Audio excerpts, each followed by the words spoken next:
स्वागत है आप सभी का। मैं हूं साहिल खान और आप देख रहे हैं साहिल की डायरी। मंजिल उन्हीं को मिलती है जिनके सपनों में जान होती है। पंख से कुछ नहीं होता, हौसलों से उड़ान होती है। देखिए, एक व्यक्ति हैं जो संपूर्ण भारत यात्रा पर निकले हुए हैं। इनसे पूछेंगे कि आखिर इस संपूर्ण भारत यात्रा का मकसद क्या है, इसका संदेश क्या है। क्या नाम आपका? मेरा नाम श्यामयात्री लोकेश है।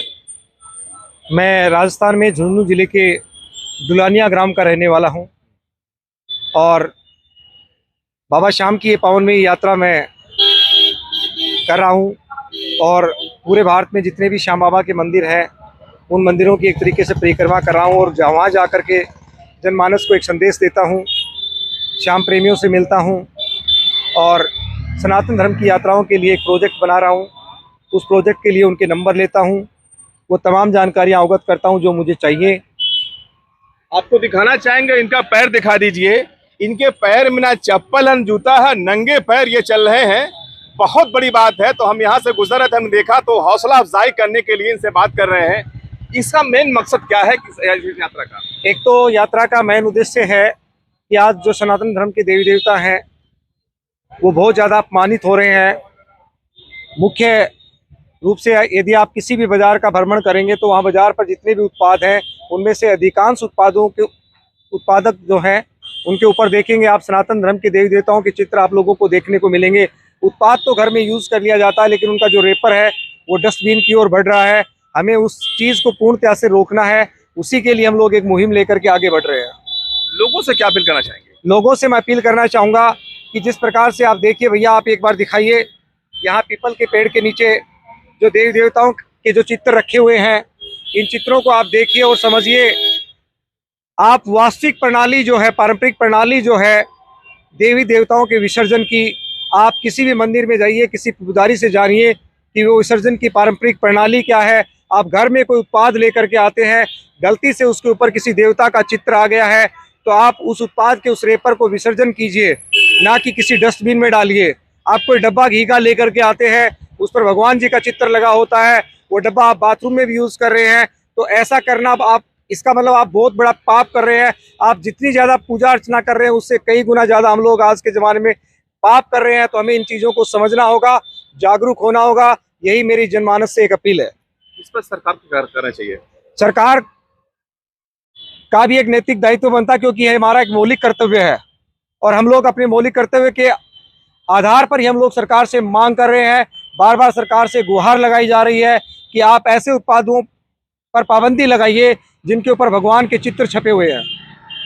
तो कहाँ से शुरुआत की और कहाँ कर चुके हैं यात्रा? मैंने अपनी यात्रा की जो शुरुआत है वो 17 फरवरी 2023 को नेपाल की धरती जनकपुर से शुरू की थी और उस समय मैंने पहली यात्रा खाटू धाम तक की थी। और उसके बाद से मैंने यात्राएं जब की तो मुझे ऐसा महसूस हुआ कि मुझे सनातन धर्म की यात्राओं के लिए भी कुछ करना चाहिए। उसी सिलसिले में मैंने अपनी यात्राओं का दौर बढ़ाया और जैसे जैसे मेरी यात्राओं का दौर बढ़ता गया मुझे ये चीज़ें भी बाज़ार में नज़र आई तो मैंने सोचा कि शायद परमात्मा ने मुझे इसी काम के लिए चुना है और मैंने अपनी सेवा समझ करके मैं इसी काम में लग गया। वैसे पेशे से मैं कॉलेज लेक्चरर हूँ और कॉलेज लेक्चरर के पोस्ट से रिजाइन करने के बाद ही मैं यात्राएं कर रहा हूँ। देखिए, लेक्चरर हैं लेकिन इनके पैरों में देखिए चप्पल भी नहीं है, तो कहीं ना कहीं बहुत बड़ा संदेश दे रहे हैं। आप संत कबीरनगर जिले खलीलाबाद शहर में, यहाँ क्या देखा आपने? यहाँ खलीलाबाद शहर में अभी जस्ट मेरी एंट्री हुई है। अभी मैं गोला मार्केट में बताया मेरे को बाबा श्याम का मंदिर है, मैं वहाँ पहुँचने वाला हूँ और जो देखा वो मैंने आप सभी को भी दिखाया है। हर जगह, हर मोड़ पर, हर नदी के किनारे, हर नाले के किनारे आज सनातन धर्म के देवी देवताओं का यही हाल है। देख कर के बहुत आंतरिक जलन होती है, तकलीफ होती है, बहुत ज़्यादा तकलीफ होती है और उसी तकलीफ को लिए घूम रहे हैं। और आम जनता को यही संदेश देना चाहेंगे कि आप पारंपरिक प्रणाली को जानिए और इनका विसर्जन कीजिए, हर जगह देवता को भटकने ना दें। आपको परेशानी का सामना कहीं करना पड़ा कुछ? जल धूप में चल रहे हैं, खाने देखो, मालिक से मैं एक गुजारिश करता हूँ कि मालिक जितनी परेशानी देनी है वो आप मुझे दीजिए, लेकिन सनातन प्रेमियों के लिए मैं एक ऐसी मुहिम बना दूं कि उसके बाद कोई भी सनातन प्रेमी बाबा का ध्वज लेकर के या किसी मालिक का ध्वज लेकर के अपने घर से निकले तो उस सनातन प्रेमी को किसी प्रकार का कोई भी कष्ट ना हो।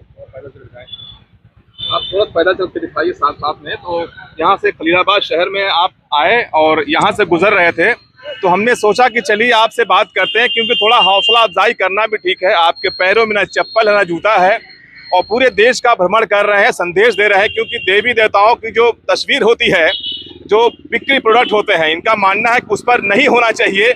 और जिस तरह से इनका संदेश जा रहा है, क्योंकि बहुत बड़ा संदेश है।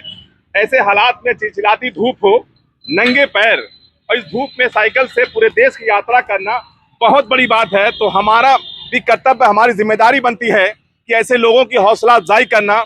हम भी आपसे अपील करते हैं कि आपकी जो संदेश यात्रा है, इसको और लोगों तक पहुंचाइए।